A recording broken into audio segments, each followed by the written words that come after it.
নবী সাল্লাল্লাহু আলাইহি ওয়াসাল্লাম রমজানের পরে যে মাসে রোজা রাখতে খুব বেশি গুরুত্ব দিয়েছেন তার নাম শাবান।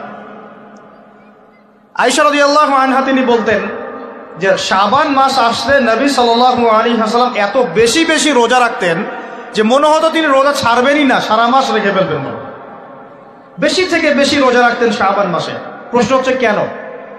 উত্তর, এমনিতে এই মাসটা বরকতময় এবং এই মাসে আল্লাহ পাক তার রহমতে বিপুল সংখ্যক মানুষকে জাহান্নাম থেকে মুক্তি দান করেন।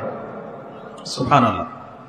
নবী সাল্লাল্লাহু আলাইহি ওয়াসাল্লাম এই মাসকে তাজিম করতেন। এই মাসের সম্মানার্থে, এই মাসে আল্লাহর রহমত বরকতের স্বার্থে নবী করিম সাল্লাল্লাহু আলাইহি ওয়াসাল্লাম এই মাসে বেশি বেশি রোজা রেখেছেন। সুন্নত কি শিখলাম? শাবান মাসে বেশি বেশি রোজা রাখা সুন্নত।